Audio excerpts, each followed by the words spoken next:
청결하게 사는 삶, 가진 것이 적어도 감사하며 사는 삶, 내게 주신 작은 힘 나눠주며 사는 삶, 이것이 나의 삶의 행복이라오. 제목을 선택할 때는 좀 고민이 있었어요. 새 학기를 시작하는데 축복을 해줘야 되는데 이제 새 출발을 하는 가정을 이루는데 저주를 지금 선포하게 되어서 좀 마음이 착잡하지만 이게 진짜 저주일까라고 하는 생각을 하면서 이게 하나님의 축복이구나 라는 그런 한번 적용을 해보려고 합니다. 예수님께서 당시 종교 지도자들, 특별히 서기관과 바리새인들이라고 여기 어디언스가 타이틀이 돼 있죠. 그래서 이들의 그 위선과 그 다음에 외식을 지적하는 내용이에요. 마태복음 23장 보면 이에 예수께서 무리와 제자들에게 말씀하여 이르시되, 이렇게 돼 있어요. 지금 서기관과 바리새인들에게 저주를 퍼부었는데 이 이야기를 듣는 어디언스는 누구예요? 무리와 제자들이었다라는 거예요. 자, 이걸 머릿속에 두고 있어야 돼요. 서기관과 바리새인들, 우리 리더가 아니니까 나는 이 말씀을 뭐 별로 내 삶에 적용할 그런 어떤 의미는 없는 것 같아요 라고 하는 사람들이 있다면, 이 이야기가 지금 예수님이 그 무리하고 제자들에게 하고 있다라고 하는 내용을 잘 우리가 생각하면서 그러면 우리에게도 주시고자 하시는 분명한 의도가, 인텐션이 있겠다라고 하는 것을 우리가 감을 좀 잡으시면 좋을 것 같습니다. 사실 이 마태복음 23장은 목사님들도 설교를 꺼려하는 부분이에요. 왜냐하면 이그젝트리 딱 보면 목사들에게 하는 말이에요. 성경을 가리키는 자들, 리더들에게 하는 말이 23장이에요. 그래서 사실 설교 본문으로 잘 택하지 않습니다. 그런데 1절에 보면 예수님이 이 이야기를 무리들에게 하셨단 말이에요. 제자들에게 하고 있단 말이에요. 그러면 주님의 의도하심이 분명히 있다라고 하는 거예요. 왜 저들에게 지도자의 이야기를 하면서 저주를 퍼붓고 있을까? 그 내용들을 우리가 조금 정리를 하면서 성경에 대한 오해가 없기를 부탁을 드립니다. 자, 22장 46절이 22장의 맨 끝부분이에요. 거기 보면 예수님이 변론을 하셨어요. 그러니까 한마디도 능히 대답하는 자가 없고 그날부터 감히 그에게 묻는 자도 없더라. 자, 이러고 23장이 넘어가거든요. 그러니까 성경학자들은 이때 이 이야기를 마무리하고 이제는 더 이상 묻는 자가 없더라 그러면서 이 서기관과 바리새인들과 그 예수님을 대적했던 종교 지도자들은 떠나가고 이제 누가 남았어요? 무리와 제자들이 남아있는 상태에서 이야기를 하신 것이다 라고 해석을 하고 있는 것입니다. 지도자들에 대한 예수님의 이 환하고 굉장히 예수님이 이 정도 템피처가 올라가신 적이 없을 정도로 이렇게 말씀하셨던 그 이유는 바로 이 이야기를 듣고 있는 무리와 왜 가르침을 받았잖아요. 그 사람들에게. 그죠? 가르침을 받은 너희들도 정신 차리고 깨어있지 않으면 이 저주가 임한다라고 하는 경고. 그래서 그 스승의 그 제자, 그래서 너희들에게도 그대로 영향이 이제 미쳤을 텐데 그 부분에 대해서 예수님이 조금 더 언급하시면서 이야기하시는 것이다라는 거예요. 자, 근데 재미난 것은 예수님이 공생애를 시작하신 게 마태복음 1장에서 4장까지는 예수님이 공생애 시작 전이에요. 그리고 마태복음 5장에서 이제 공생애를 들어가면서, 그 말은 30세라는 거예요. 30살에 이제 공생애를 들어가시면서 제일 먼저 나오는 산상수훈이라고 하는 것이 마태복음 5장, 6장, 7장이에요. 자, 산상수훈에서 무엇을 말씀하고 있냐면 글자가 작지만 여러분들 내용은 팔복이에요. 심령에 관한 자는 복이 있나니, 애통하는 자는 복이 있나니, 의에 줄이고 목마른 자, 온유한 자, 국률이 여기는 자, 마음이 청결한 자, 화평케 하는 자, 그 다음에 의를 위하여 핍박받는 자는 복이 있다. 이 팔복을 5장에서 이야기하고 있어요. 그래서 5장에서 이야기를 하시고 그리고 그 다음에 뭐라고 말씀하시냐면 여기가 중요해요. 자, 20절에 뭐라고 얘기하냐면 내가 너희에게 이르노니 너희 의가 서기관과 바리새인보다 더 낫지 못하면 결코 어디를 들어갈 수 없다? 하늘나라 갈 수 없다는 거예요. 여러분 우리의 신앙생활이 하늘나라 저는 하늘나라 필요 없어요. 그냥 지옥 가도 괜찮아요. 이런 사람 없죠. 그죠? 만약에 우리의 신앙생활이 이렇게 열심히 신앙생활하는데 지옥 간다면 여러분들 여기 있으면 안 돼요. 그냥 나가 노세요. 하고 싶은 거 마음대로 하시고. 그만큼 우리 신앙생활의 영원한 구원, 하나님의 나라, 이것이 너무 중요한데 예수님이 직접 뭐라고 말씀하시냐면 천국에 들어갈 수 없다는 거예요. 어떻게 하지 않으면 서기관과 바리새인들, 지금 예수님이 마태복음 23장에서 서기관과 바리새인들에게 지적을 하고 저주를 퍼붓고 있는데 마태복음 5장의 공생애를 시작하시면서 팔복을 이야기하셨어요. 복을 이야기하시면서 뭐라고 이야기하셨냐면 너희 의가 서기관과 바리새인과 같지 않으면 너희는 결단코 하늘나라 갈 수 없다는 거예요. 자, 심각한 거죠. 자, 5장에서 공생애를 시작하면서 팔복을 이야기하셨는데 이제 마지막 23장에서 이제 23장이 끝나면 24장, 25장은 종말이에요. 종말에 대한 이야기를 하고 26장에 가면 예수님이 체포당하시고 7장에 이제 십자가 달리시고 8장에 승천하신단 말이에요. 그러니까 어떻게 보면 예수님의 사역의 시작의 복을 이야기하시고 사역의 마지막에 저주를 이야기하고 있다는 거죠. 그러니까 이게요 굉장히 안 다루면 안 될 중요한 이슈다 라고 하는 거예요. 내가 너에게 복과 저주를 너희 앞에 두었다 라고 이야기하면서 복과 저주를 이야기하는 구약의 성경이 있다면 어디예요? 신명기예요. 신명기는 분명히 하나님이 그렇게 얘기하고 있어요. 내가 너희 앞에 복과 저주를 두었다라는 거예요. 그러면 그 선택은 누가 해요? 우리가 하는 거예요. 너가 내 말씀과 규례를 따라 지키면 뭐가 임하고? 복이 임하고. 너가 내 말씀과 규례와 이 명령을 지켜 행하지 않으면 뭐가 임한다? 저주가 임한다. 똑같이 예수님이 지금 공생애를 시작하면서 팔복을 이야기하셨어요. 그리고 마지막에 이제 23장에 죽기 전에 바로 저주를 이야기하고 있다는 거예요.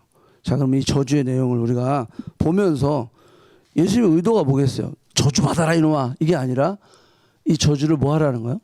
피하라라는 거예요. 아멘? 아멘. 이 저주를 피하라라고 하는 거예요. 주님의 인텐션은 이 외식한 자들아 이 저주받아라 그게 아니라 저주를 피해라라고 말씀하시는 거예요. 우리가 이 땅에 살아가면서 자, 어떻게 하면 예수님의 마지막 유언과도 같은 이 메시지, 무리와 제자들을 향해서 이 저주를 말씀하시면서 우리는 내가 그 자리에 있다. 나에게도 말씀하시는 거구나. 내가 어떻게 하면 이 저주를 피할 수 있나? 자, 그것들을 좀 한번 말씀을 들으면서 생각을 해보시기를 축복합니다. 본문으로 넘어가서 마태복음 23장은 서기관과 바리새인들을 향한 저주예요. 그 천국 백성인 우리는 서기관과 바리새인처럼 외식하는 자가 되면 안 된다라고 하는 메시지가 거기 안에 있다라고 하는 거예요. 자, 23장 여러분들 보면 화 있을진저가 몇 번 나오는지 빨리 쳐보세요. 자, 마태복음 5장의 복은 8가지예요. 지금 오늘 이 23장의 저주는 몇 가지? 13절, 15절, 16절, 23절, 25절, 27절, 그리고 마지막에 29절. 그럼 몇 개? 7개. 그런데 여기 재미난 게 하나 있어요. 뭐가 빠졌어요? 거기 보면 14절 한번 보세요. 뭐라고 써 있어요? 없음이라고 되어 있죠. 없음. 14절에 없음.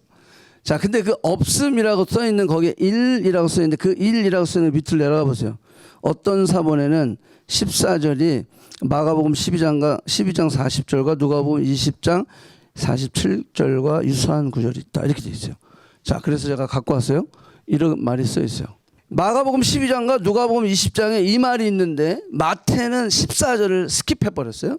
자, 그게 뭐냐면 그들은 과부의 가산을 삼키며 외식으로 길게 기도하나니 그 받은 판결이 더욱 중하리라 하시리라 이렇게 얘기했어요.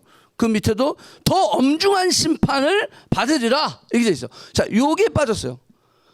요게 빠져 있어요. 그러니까 저들이 그 말은 지도자들이 과부의 가산을 어떻게 하든지 종교적인 굴레로 씌워 가지고 다 뺏어 먹어버리는 거야. 그리고 지들은 기도를 오래 하는 거야. 거룩한 기도를 하겠지.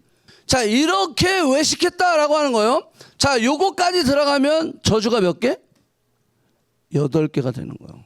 자, 신기하죠? 마태복음 5장에서 8개의 복을 이야기하시고 돌아가시기 전에 23장에서 14절 스킵한 것까지 치면 8개의 저주를 지금 선포하고 있다라고 하는 거예요. 자, 화 있을진저라고 하는 이 말은 헬라어로 우아이라고 하는 단어를 썼어요. 우아이라는 단어를 썼어요. 이 우아이라고 하는 단어는 두 가지 뜻이 있어요. 아, 슬프다. 아이고라고 하는 탄식이 있어요. 근데 두 번째 뜻은 뭐냐면 저주를 하다라는 뜻이에요.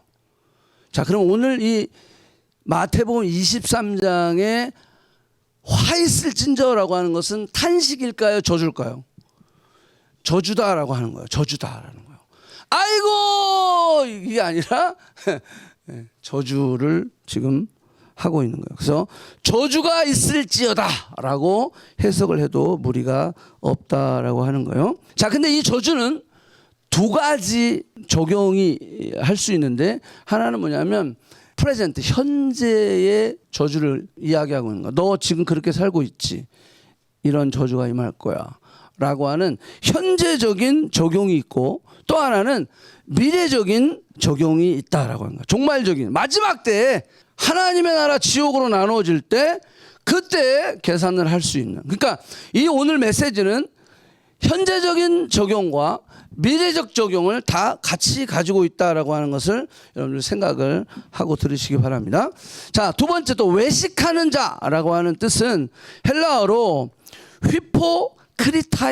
휘포크리타이라고 하는 단어를 썼어요. 영어로는 히포크레시. 헬라어 단어는 히포크리타이라고 하는 단어를 써서 위선자. 이거는 굉장히 모독적인 거야. You are hypocrisy.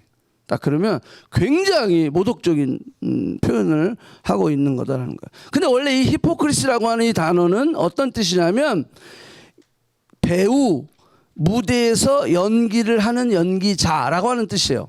자, 배우는 자신이 아니지만 다른 배역의 사람의 그 연기를 하는 거죠. 그래서 히포크리시라고 하는 거예요.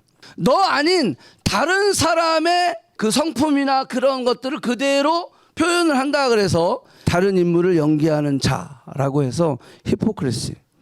그래서 외식하는 자라고 하는 것은 바로 그런 뜻이다라고 하는 거예요. 심지어는 여러분들도 아실지 모르게 매튜 헨리라고 하는 유명한 주석가가 있는데 그분은 뭐라고 얘기하냐면 이 외식하는 자들은 바로 종교적인 연극 배우다라고 표현하고 있어요.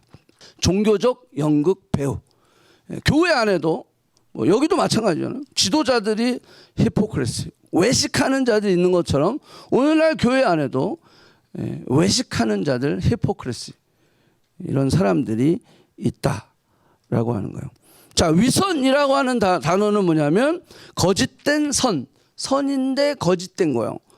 표면적으로는 착한 행실을 행하지만 추악하고 음흉하고 악한 그런 사람을 이야기해요. 말과 행동이 일치하지 않는 사람, 겉과 속이 다른 사람, 회칠한 무덤 같은 사람. 이스라엘에 가면 무덤에 회를 칠해요. 특별히 6월절 되면 더 진하게 칠한다고 그래요. 왜 그러냐면 죽은 사람의 무덤이나 시체를 스치고 지나가면 부정하게 되잖아요. 내가 6월절에 진짜 열흘을 걸쳐서 예루살렘에 왔는데 무덤인지 모르고 만졌어. 그러면 그 사람 부정한 거야. 그러면 예배를 드릴 수 있어요, 없어요? 없는 거야. 그러니까 6월절 날 되면 무덤에 회를 다시 칠하는 거야. 그냥 다 잘 보이게, 눈에 확 띄게. 그렇게 회를 칠했다 그래요. 그런데 그 회칠한 무덤 안에는 뭐가 있어요? 시체가 있죠. 그러니까 예수님이 이런 회칠한 무덤 같은 놈들아 이렇게 얘기한 거야. 그러니까 위선자다라고 하는 것은 회칠한 무덤과 같은 자 라고 하는 뜻을 가지고 있어요. 제가 어떤 적이 있었냐면 한국에 있을 때 이 친구가 굉장히 교회 와가지고 열심히 했어요. 뭐 하여간 모임도 열심히 참여하고 성가대도 하고 나중엔 찬양팀도 하고 진짜 누가 봐도 쟤는 참 성실한 애였어요. 너무 눈에 띄으니까 장로님이 내 딸을 이 청년한테 주려고 결혼시키려고 이렇게 해서 이렇게 연결을 시켜줬네. 그래가지고 뭐 거두절미하고 이 롱스토리인데 제가 숏으로 얘기하면 결혼을 했어요. 진짜 결혼하고 나서 어떻게 됐을까요? 바로 교회를 안 나오기 시작하는 거예요. 자, 요게 바로 이런 위선자, 히포크리스, 외식하는 자, 그 안에 내면에 악하고 음란하고 이런 것을 가지고 있으면서 겉으로는 신앙이 좋은 척하는 사람들. 이런 남자 만나면 안 됩니다. 이 여인들이요. 그래서 여러분들 지금 이거는 조금 약간 TMI인데 연애 잘 하셔야 돼요. 우리 청년들이 하도 많으니까 제가 늘 걱정이 돼. 제가 그때 보이는 라디오에서도 얘기했죠. 결혼할 준비가 안 됐으면 뭐 하지 마라? 연애하지 마라. 결혼할 준비가 안 됐으면요, 연애할 생각도 하지 마세요. 왜? 결혼 준비가 안 되는데 연애를 하면 결국 어떻게 되죠? 육체적으로 결국 오픈되고 그러다 보면요, 나중에 상처받고 다 이렇게 되는 거예요. 그래서 제가 늘 얘기하는 거예요. 결혼 준비가 됐으면 그때부터 연애를 시작해라. 이미 시작한 사람 어쩔 수 없고, 응? 그래서 여러분들 나중에 한번 우리가 이제 좀 그렇게 이야기할 기회가 있겠지만, 여러분들 교회 공동체 안에서 만나는 거 저는 참 권장해요. 좋아요. 교회 공동체 안에서. 근데 단계가 필요해요. 단계가. 첫 번째 뭐라 그랬어요? 이거 자꾸 하면 시간 가는데. 서칭. 여러분 여기 예배 드리고 같이 공동체 생활하다 보면 눈에 띄는 사람이 있어요. 내가 잘 서칭할 수 있어야 돼요. 왜? 우리가 청년들에게 가장 핫 이슈는 뭐냐면 결혼과 직장이에요. 이거 잘 해결해야죠. 서칭 잘해야 돼요. 그래서 항상 여러분들 내가 늘 이야기하지만 좋은 배우자를 만나려면 여러분들이 좋은 배우자가 돼야 돼요. 그래야 서칭을 할 때 내가 영적인 레벨에서 볼 수가 있어요. 내가 아직 지금 영적으로 깨어나지도 않았는데 서칭을 하고 있으면요, 어떤 방법으로 서칭하겠어요? 세상적인 방법으로 하게 되어 있어요. 그래서 여러분 영적으로 내가 빨리 성장할 수 있어야 됩니다. 서칭. 그 다음에 뭐죠? 와칭. 간단해요. 와칭. 내가 서칭해서 누가 딱 눈에 들어오잖아요. 와칭 하셔야 돼요. 그 사람이 어떤 사람인지 볼 수 있어야 돼요. 그러면 보이기 시작해요. 그러면 나하고 좀 이게 대화하고 나누고 싶은 마음이 생기잖아요. 그 다음에 뭐가 들어가냐면 와칭이 끝나면 노잉으로 들어가야 돼요. 노잉으로 들어가면 어떻게 되냐면 그 사람이 있는 공동체로 들어가는 거예요. 셀이면 셀, 또 CG팀, CY팀, CP팀, 팀으로 가세요. 그리고 단기 선교도 같이 다녀보고 비전 출입도 같이 와요. 이게 노잉이에요. 노잉을 했는데도 너무 좋아. 그러면 노잉에는 큰 모임과 작은 모임이 있다고 그랬죠. 이거 모르는 사람 때문에 제가 다시 하는 거예요 지금. 그 작은 모임으로 들어가는 거예요. 절대 그 전까지 데이트하면 안 됩니다. 그래서 작은 모임으로 들어가. 그래도 너무 좋아. 그러면 그때 누구를 만난다? 목사님을 만나. 자, 이 나쁜 남자가 결혼하고 나서 그렇게 교회를 안 나오기 시작해서 이 장로님이요 너무 속상해하는 거야. 너무 속상해. 말을 안 듣는데. 이 사람은 작전을 짜고 온 거예요. 교회를 아예. 조심하시기 바랍니다.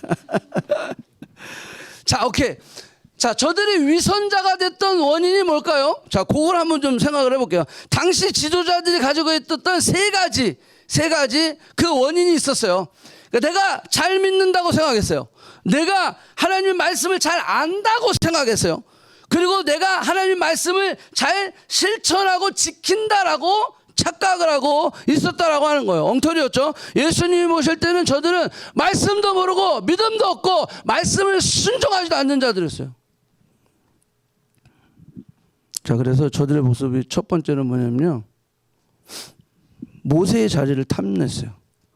자, 자리를 탐냈다라고 하는 거예요. 높은 자리를 탐냈다라고 하는 거예요. 남들을 판단하고 정죄하고 이렇게 결정하는 제사장의 자리라고 그러는데, 제사장의 자리를 저들은 원했어요. 선생의 자리를 원했어요. 남을 가리키는 자리를 저들은 좋아했다라고 하는 거예요. 여러분들, 당시대 서기관과 바리새인들이 그랬어요. 모세의 자리, 그 자리를 저들은 원했어요. 근데 여러분, 중요한 건요, 우리가 모세의 자리를 원하면 안 되고요, 모세의 삶을 닮아가야 돼요. 아멘? 근데 세상은요, 자리예요, 자리. 예, 여기 있으면 여기 올라가야 되고, 여기 있으면 여기 올라가야 되고, 자리 싸움이에요, 자리 싸움. 근데 성경은 자리 싸움이 아니에요. 성경은 내가 그분을 얼마나 닮아가느냐. 모세의 자리를 탐하는 게 아니라 모세의 삶을 저들은 탐했어야 되는데, 그걸 원했어야 되는데 잘못된 것을 원했다라고 하는 거예요. 영광만 보고 고난과 희생이 없는 그러한 삶을 저들은 살았다라고 하는 거예요. 모세의 모습, 모세의 삶이 뭡니까? 이스라엘 백성들이 출애굽을 해가지고 이제 모세가 시내산에 올라갔을 때 40일을 올라가 있었어요. 근데 왜 모세가 안 내려오냐? 모세가 죽었다 그러니까, 우리를 출애굽한 신을 만들자 그래서 뭘 만들었어요? 금송아지를 만들었어요. 금송아지를 만들어 놓고 저들이 뭐 이방신을 섬긴 게 아니에요. 금송아지를 만들어 놓고 이게 우리를 출애굽을 시켜 신이다 그러고선 그 금송아지를 하나님으로 섬겼다라는 거예요. 그러니까 하나님이 어떻게 하라고 그랬어요? 다 죽여버리려고 그랬어요. 내가 이 민족을 다시 일으키는 거야. 하나님 얼마든지 하실 수 있어요. 다 죽여버리려고 그랬대요. 자, 그때 뭐라 그랬어요? 모세가 여호와께 다 나아가 여짜오되 슬프도소이다. 이 백성이 자기를 위하여 금신을 만들어 싸우니 큰 죄를 범하였나이다. 그러나 이제 그들의 죄를 사하시옵소서. 그렇지 않으면 원하건대 주께서 기록하신 책에서 내 이름을 지워주시옵소서. 누구 중심? 하나님 중심이지만 백성 중심의 기도를 했던 거예요. 당시 지도자들은, 모세의 자리만 탐했던 자들은 철저하게 누구 중심? 자기 중심입니다. 목숨을 건 기도했어요. 생명을 건 기도했어요. 중보기도하며 자신이 그냥 그 생명책에 지워질지라도 하나님이 용서해달라고. 이게 모세의 모습이죠. 그런데 저들은 그 자리만 탐냈던 거예요. 이게 바로 뭐다? 히포크레시, 위선이었다라고 하는 거예요.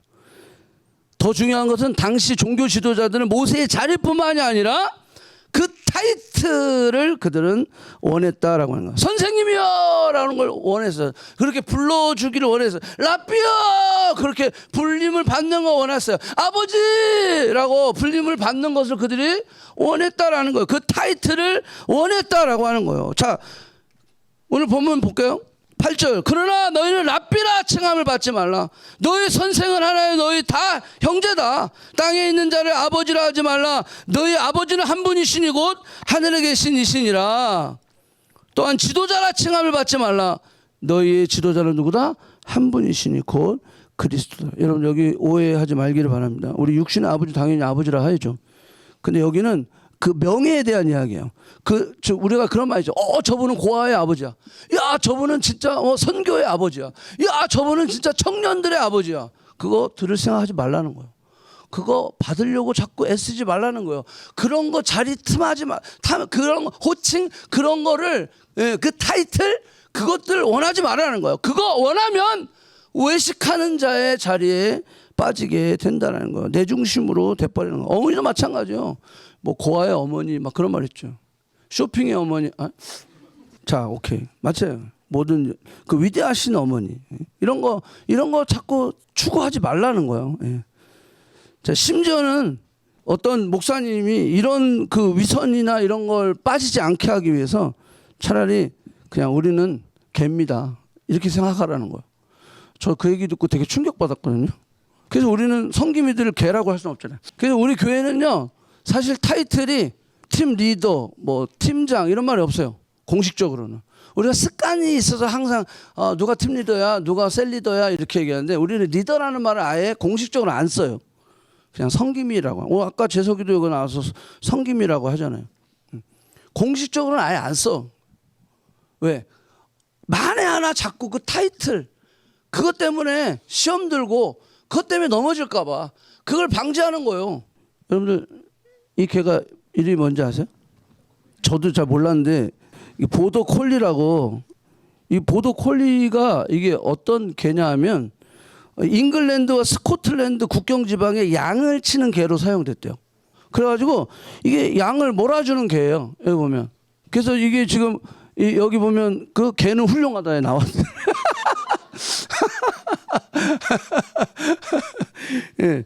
그래서 철저하게 이 보더 콜리는 누구에게 몰아줘요 양을? 목자에게 몰아주는 거죠.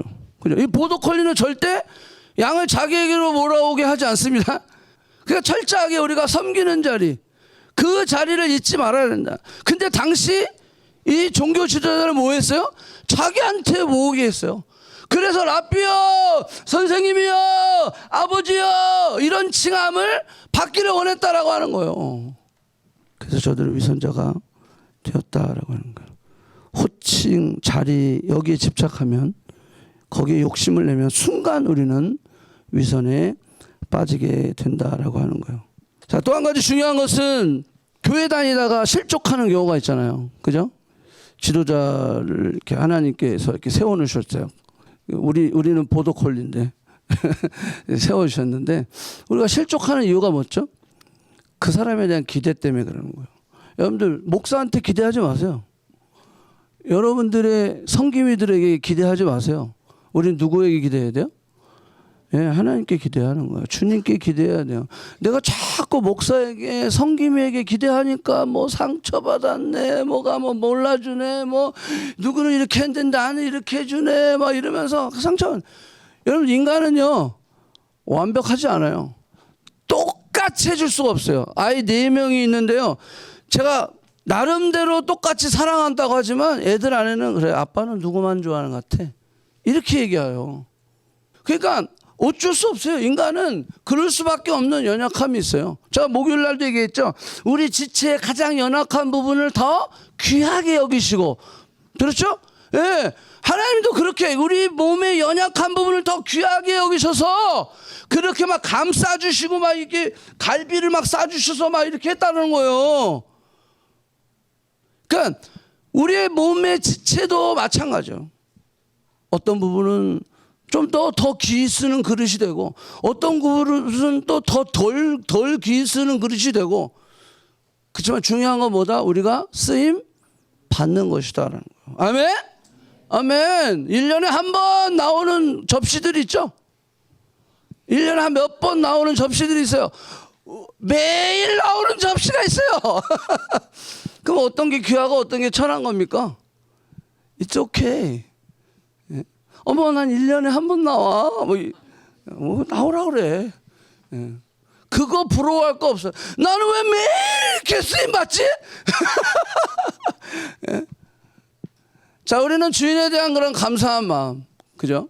그래서 우리 하나님 앞에 기대하지 사람에게 기대하면 결국 실족하게 되어 있다라는 거. 그래서 여기 8절 9절에도 이렇게 얘기하고 있는 거예요. 누구라? 곧 하늘에 계신 한 분이시다. 곧 그리스도라. 그분에 대해서 우리는 기대를 가지고 그분에 대해서 집중하고 그분만 바라보며 나아가는 거예요. 아멘? 그랬을 때 우리는 실족하지 않을 수 있다라고 하는 거예요. 제가 전에 있던 교회도 20년 제가 사역했어요. 저는 하나님에 대한 기대가 있었거든. 여러분 20년을 제가 사역을 했는데 영주권을 못 받았어요. 어떤 사람도요 저한테 그래 계속 기다려. 그래 하나님께서 뭔가 해주실 거야. 이러지 않고 저 친한 친구들은 다 야 20년이 됐는데 영주권도 안 주는 교회가 어딨냐. 교회 나와라.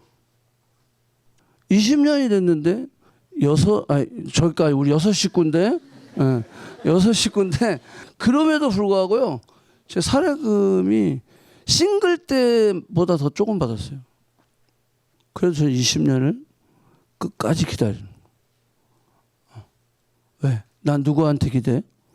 하나님께 기대하는 거야. 목사님도 사람인데 뭐 하나님이 날 여기 이 교회에 있게 했으니까 나는 끝까지 포기하지 않는다. 제가 그 교회 나온 지 9년째예요 지금. 다음 주 우리 창립기념 예배거든요. 9년째인데도 아직도 이야기. 어제도 그 담임 목사님, 그 제가 모시고 있던 목사님이 지저스 인더 시라는데 사탕 주시더라고. 그것도 홍상 캔디. 다음 주 오셔서 설교하실 거예요. 여러분 왜 이런 얘기 하냐면요. 우리가 누구에게 기대하느냐. 하나님께 기대. 그러면 내가 섭섭할 이유가 없어요. 섭섭할 이유가. 자, 이 위선이라는 게 그런 겁니다. 이게 자리를 탐하고 내 타이틀을 탐하고 막 이런 것만 집착하다 보니까 이게 이 위선하게 되는 거예요. 심지어는 평신도도 우리 한국교회가 가장 지금 무너지고 있는 그 이유 중에 3가지인데 그 중에 하나가 뭔지 아세요? 직책에 대한 문제예요. 이거 뭐 집사 되면 권사 돼야 되고 뭐 장로 아유 뭐 집사님 안녕하세요. 아유 저 아직도 집사예요. 그거 누가 물어봤어? 근데 본인이 스스로 그렇게 얘기해. 아직도 저는 아직도 집사입니다. 그것도 인사할 때도 우리가 또 좀 나이 좀 지그시 한 50대 넘어가고 60대 되면 장로님이신가요? 이러면 아니요 아직 집사인데. 이게 왜 주눅들 일이죠? 근데 한국 교회가 이 직책에 대한 것이 그런 문제가 그러니까 막 장로도 돈 주고 사고 권사도 돈 주고 사고 막 그러는 거야. 막 권사 되려면 뭐 몇 천만 원 내라 그러고 뭐 해내라 그러고 사실 참. 자, 이게 우리 한국 교회가 이 타이틀, 이 위치, 이런 자리 이런 거에 너무 위선하게 되는 거예요. 위선하게 되는 거예요. 그러니까요 어떤 아이가 그랬다. 나는 제발 우리 부모가 그냥 교회에만 있었으면 좋겠다 그러는 거예요. 왜? 그랬더니 교회에 있을 땐 천사래요 부모님이. 근데 교회만 나오면 이놈의 뭐 새끼들 막 이러면서 막 그리고 비즈니스 하면 막 그냥 완전히 그냥 이거 악덕 기업 준 거야. 계속 이중장부 써가면서 막 그냥 사기쳐 가면서 그냥. 그러니까 우리 부모님은 교회만 있었으면 좋겠다는 거예요. 우리 교회 한국 교회가 자 오케이 시간이 없어서 자 입으로만 떠들고 손 하나 까딱 하지 않았다는 거예요. 그 사람들 종교 지도자들이 그랬던 거예요. 말은 잘하는데 행동을 하지 않았다는 거예요. 자 행동을 하지 않으니까 어떻게 되죠? 말은 잘하는데 행동만 하지 않으면 어떻게 돼요? 자꾸 이제 그 밑에 있는 사람들에게 짐을 져주게 되는 거예요. 짐을 져주게 되는 거예요. 그때 당시 그랬어요. 그러니까 이 종교 지도자들이 말만 하고 행동을 안 하고 다 짐만 져주는 거야. 이것도 해야 되고. 그러니까 아까 맞아? 과부의 것을 다 가산을 다 가져가 버리는 거야. 그리고 자기는 하나님 하면서 막 기도를 길게 했다 그랬잖아 거기. 이런 외식하는 모습들이 있었다라고 하는 거예요. 우리가 신앙생활하는데 자꾸 짐이 무거워지면 뭔가 이상한 거예요. 나는 이 교회 왔는데 신앙생활하는데 왜 이렇게 자꾸 짐이 많아지지? 그건 문제 있는 거예요. 빨리 내려놓으세요. 여러분들 우리 교회도 저는 항상 그렇게 얘기해요. 근데 여러분들 중요한 게 여기 또 하나 있어요. 자, 건강한 신앙생활은 짐이 아니라 뭐다? 건강한 신앙생활은 짐이 아니라 사랑인 거예요. 아멘? 헌신과 봉사와 충성 전에 뭐가 돼야 된다고 그랬어요? 사랑과 감사가 있어야 된다는 거예요. 이게 먼저 돼야 돼요. 그러지 않은 상태에서 뭘 맡으면 그건 짐이 되는 거예요. 짐이 되는 거예요. 그러니까 내가 복음 안에서 정말로 사랑과 감사 가운데 넘쳐야 이게 이렇게 되는 거예요. 여러분들 수고하고 무거운 짐진 자들아 다 내게로 오라 내가 너희를 쉬게 하리라. 나는 마음이 온유하고 겸손하니 내 멍에를 메고 내게 배우라. 주님 뭐라 해서 짐을 쉬게 한다는 거예요. 자, 그러면 이게 교회 안에 적용이 돼야 될 거 아니야. 이게 어떻게 가능하죠? 이게 어떻게 가능하죠? 내 중심에서 너 중심으로 바뀌면 가능해져요. 말만 하고 행동을 안 하는 이유가 뭐죠? 내 중심이기 때문에 그런 거예요. 내 중심이기 때문에 말만 하고 행동을 안 하는 거예요. 위선자가 되는 거다라는 거예요. 예수님의 제자들의 삶을 한번 봐보세요. 예수님의 제자들이 자가 한번 생각해 봤어요. 예수님이랑 같이 있을 때 훨씬 더 얘들이래. 이분들이 편했어요, 솔직히. 주님과 함께 있을 때. 먹을 거 걱정 안 했죠. 뭐 먹을 거 없다 그러면 기도하고 딱 하면 막 나오고 막 이랬잖아요. 막 기자와 표적 이적을 막 해가지고. 근데 예수님이 떠나고 난 다음에 이들의 어떻게 삶이 어떻게 됐죠? 어떻게 보면 더 고달팠어요. 더 고난이었어요. 죽이려고 막 사람들이 막 이 제자들을 찾으러 다니고 더 고난이었어요. 근데 보세요. 사도행전 5장에 보면 뭐라고 했어요? 그들이 옳게 여겨 사도라고 불려지고 채찍질하며 예수 이름으로 말하는 것을 금했다는 거예요. 이 종교 지도자들이. 그러면서 사도들은 그 이름을 위하여 능욕받는 일에 합당한 자로 여기시면 뭐 했다? 기뻐했다. 이 미친 거 아니에요? 어떻게 기뻐하죠? 예수님 떠나고 나시고 더 무거운 짐이었거든요. 근데 짐이 아니래. 기뻐했대. 이게 왜 그래요?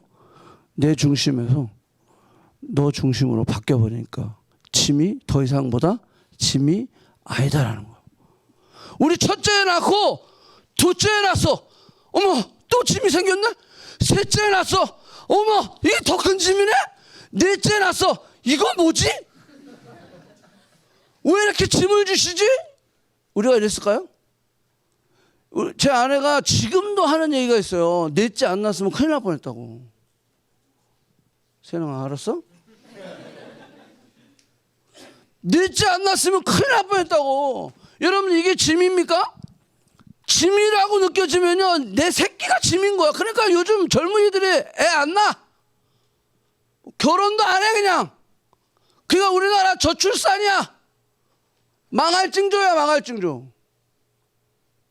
근데 사랑하면 내 중심에서 너 중심으로 바뀌면 그냥 감사한 거야. 난 4명이 그냥 너무 감사한 거야. 더 있었으면 참.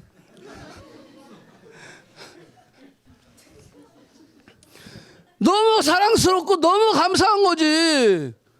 자, 그러니까 뭐가 아니다? 짐이 아닌 거예요. 제자들이 더 어려워졌어. 예수님이 하늘날 승천하시고 더 힘들어졌어요. 더 어떤 면에서 보면 책임이 강해졌어. 무거워졌어. 그럼에도 불구하고 저들이 뭐 했다? 기뻐했다라는 거예요. 아멘? 이게 은혜인 거예요. 이게 돼야 우리는 위선하지 않을 수 있다라고 하는 거예요. 그러면서 그들이 날마다 성전에 있든지 집에 있든지 예수 그리스도를 가리키고 전도하기에 힘썼다라고 하는 거예요. 자, 베드로가 또 이 얘기했어요. 베드로가 사랑하는 자들아 너희를 연단하려고 오는 불시험 이상한 일 당한 거 이상하게 생각하지 말라. 오히려 너희가 그리스도의 고난에 참여하는 것을 뭐하라? 즐거워하라. 아멘. 이게 돼야 우리가 위선 안 할 수 있다라고 하는 거예요. 우리 안에 자꾸 그걸 점검해 봐야 됩니다. 마지막 세 번째는 사람들의 인정 욕구에 목말라 있었어요. 사람들이 인정해 주는 거예요. 높여주는 거. 막 그거. 그 자리가 왜 그 자리를 탐했을까요? 왜 그 타이틀을 원했을까요? 인정받으려고 하는 거야. 사람들의 인정받으려고 하는 그 인정 욕구에 메말라 있었다라는 거예요. 당시 종교 지도자들이. 누가복음 18장에 보면 이 바리새인하고 세리의 기도가 나와요. 바리새인이 서서 기도하여 이르는데 하나님이여 나는 다른 사람들 곧 토색 불이 간음을 하는 자들과 같이 아니하고 이 세리와 같이 하는 걸 감사하나이다. 그러면서 나는 일에 2번씩 금식하고 막 이렇게 떠드는 거야. 막 기도도 오래 하면서 막 이렇게 자랑하는 거죠. 그러면서 막 사람들로 하여금 인정받으려고 했던 이게 히포크레시. 초대교회 아나니아 삽비라가 여러분들 5장에서 죽었죠. 왜 죽었어요? 인정받으려고 했기 때문에. 그 인정 욕구에 저들은 소유를 팔아가지고 근데 팔고 나니까 이게 마음이 바뀌었어. 바나바가 엄청나게 칭찬을 받았거든. 그러니까 그 칭찬을 자기도 받고 싶은 거야. 그래가지고 자기도 그냥 자기 재산을 팔았다가 결국 어떻게 해서 둘 다 죽어버리게 됐다라고. 교회 안에서 섬기고 봉사하는 것도 마찬가지입니다. 사람들의 인정 때문에 봉사하고 사역하는 것, 그거 여러분들 위선으로 빠지기 아주 좋은 그런 거예요. 오늘 본 말씀 보면 그들의 모든 행위를 사람들에게 보이고자 하나니 그 경문 띠를 넓게 하여 뭐 옷수레를 길게 하고 왜 그 유대인들 여기도 지금 베드로스 가면 보이잖아요. 여기 옷에 막 술 달고 다니고 여기 달고 다니고 여기 다 이게 말씀 여기 해놓은 거거든요. 이걸 크게 해가지고요 자신을 드러내는 거예요. 그렇게 했다라고 하는 거예요. 시장에서 문안받고 사람에게 랍비라고 칭함을 받는 것을 좋아했다라고 하는 거. 이것이 위선자의 특징이라는 거예요. 모세의 자리와 남이 불러주는 호칭에 집착하고 입으로만 하고 실천하지 않고 행동하지 않고 사람에게 인정받고 박수 받고 높임을 받는 것에 목말라 하는 것. 이게 바로 당시 지도자들의 모습이었다. 우리 안에 이런 것이 하나라도 있다면 오늘 이 시간에 예수님 뭘 원하시는 거예요? 돌아오라. 버려라. 라고. 너 중심에서 하나님 중심으로 내 중심에서 상대방 중심으로 바꿔야 된다라고 말씀하시는 거다라는 거예요. 자, 이런 삶이 바로 진정한 우리 크리스천의 삶, 제자의 삶이다라는 거예요. 그래야 저주가 아니라 축복의 삶을 우리가 살고 누리게 되는 것이다라고 하는 거예요. 아멘? 자기를 낮추는 거예요. 자, 마지막으로 다 같이 읽습니다. 시작. 너희 중에 큰 자는 너희를 섬기는 자가 되어야 하리라. 누구든지 자기를 높이는 자는 낮아지고 누구든지 자기를 낮추는 자는 높아지리라. 아멘. 아멘. 우리 공동체가 목사부터 그래서 열심히 저 어저께 지저스 인더 스리 하면서도요. 제가 그런 얘기 했어요. 제가 60년생이잖아요. 60년대.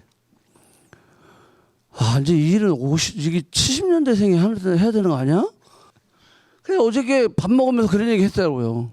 제가 50년대생 목사님이랑 걸어 다녔거든요. 그 얘기한 거예요. 목사님, 올해 지저스 인더스트리 어땠어요? 올해 내가 이거 언제까지 할 수 있을까? 이러시더라고요. 그래서 제가 옆에서 그랬어요. 목사님, 죽을 때까지 해줘. 주님 부르실 때까지 해야 되겠죠? 좀 더 많은 분들이 참여해서 내가 교회 안에서만 예배하는 것이 아니라 교회 밖에서도 예배하는. 여러분 위선인 거 아니에요? 위선?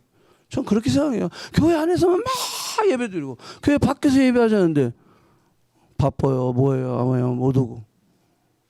그거는 뭐죠? 그런 질문을 자꾸 해보는 거예요. 오늘날 여기 교회들도 많이 교회 안에서 얼마나 열심히 예배드려? 저는 그런 생각해요. 예수님이 마지막 때 이렇게 7가지 이제 화 있을진저 그걸 8개 다음 주 못하겠구나. 그 다음 주 제가 할 건데요. 그 내용을 하나씩 보면서 정말로 우리가 깨어있지 않으면 이 책망이 나의 책망이 되겠구나. 그런 것들 좀 우리가 한번 반성하고 이렇게 한번 기도해보는 시간이 됐으면 좋겠습니다.